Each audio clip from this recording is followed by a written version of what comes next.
एक शब्द जिसे पढ़ने में सेकंड्स लगते हैं, सोचने में मिनट, समझने में दिन, पर साबित करने में पूरी जिंदगी। और वो है विश्वास, एतबार। किसी ने मुझसे पूछा, क्या चीज बिना सोचे समझे करते हो? हमने कहा, अपनों पे एतबार। और महसूस कीजिए कि जब अपने ही वो एतबार तोड़े तो कैसा लगता है। एक दिन सोने ने लोहे से कहा, हम दोनों ही लोहे की हथौड़ी से पिटते हैं, लेकिन तुम इतना चिल्लाते क्यों हो? लोहे ने जवाब दिया, जब अपना ही अपने को मारता है तो दर्द बहुत होता है। एक बार की बात है, एक राजमहल में कई दासियां काम करती थी। उनमें से एक दासी के बेटे को एक हीरा राजमहल में गिरा मिला। उसने दूसरी दासी को जाकर वो हीरा दिखाया और पूछा कि ये क्या है। दासी तुरंत समझ गई कि ये तो हीरा है, शायद महारानी के गहनों से गिर गया होगा। उसने तुरंत वो हीरा बच्चे से लिया और खिड़की के बाहर फेंकते हुए बोली, फेंक दे इसे, कांच का टुकड़ा है ये, हाथ में मत रख, तुझे घायल कर देगा। फिर वो चुपके से बाहर आई और हीरा छुपा लिया। काम खत्म करते ही वो तुरंत सुनार के पास गई। रास्ते भर सोचती जा रही थी कि अब तो गुर्बत के दिन गए समझो। सुनार के पास जाकर उसने वो हीरा उसे दिखाया।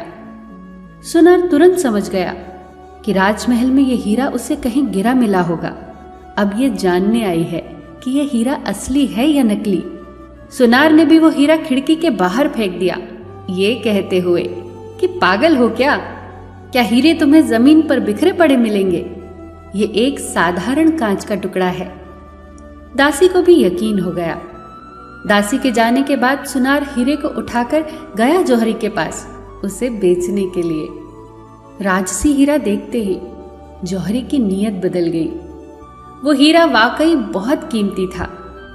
उसने भी वो हीरा खिड़की के बाहर फेंकते हुए सुनार से कहा, जौहरी से बेहतर भला कौन परख सकता है? ये हीरा नहीं है, ये केवल एक कांच का टुकड़ा है। इस बार खिड़की के बाहर गिरते ही हीरा टुकड़े टुकड़े हो गया। एक राहगीर जो शुरू से अंत तक इन चीजों को देख रहा था, उसने हीरे से पूछा, दासी ने तुम्हें फेंका, सुनार ने तुम्हें फेंका, तुम नहीं टूटे, फिर जौहरी के फेंकने पर तुम भला क्यों टूटे? हीरे ने दुखी होकर जवाब दिया, दासी और सुनार मेरी असलियत से अनजान थे, लेकिन जौहरी तो मेरी असलियत जानता था और उसने सब जानते हुए भी मुझे बाहर फेंक दिया। ये दुख मुझसे बर्दाश्त नहीं हुआ और मैं टूट गया। जीवन में कई लोग ऐसी स्थिति से गुजरते हैं कि उनके अपने ही उन्हें स्वार्थ के लिए धोखा देते हैं। दोस्तों, याद रखिए कि हर चीज कमाना फिर भी आसान है, पर इंसान कमाना बहुत मुश्किल है। कमाए हुए इंसानों को और अपने अपनों को स्वार्थ के लिए कभी न गवाएं। एतबार सबसे कीमती है, किसी का एतबार कभी न तोड़ें। कितनी खूबसूरत बात कही है किसी ने, तोड़कर जोड़ लो चाहे हर चीज दुनिया की, तोड़कर जोड़ लो चाहे हर चीज दुनिया की, सब कुछ काबिल मरम्मत है एतबार के सिवा। फिर मिलेंगे दोस्तों अगली कहानी के साथ। तब तक के लिए अपना ख्याल रखिए और हमेशा मुस्कुराते रहिए।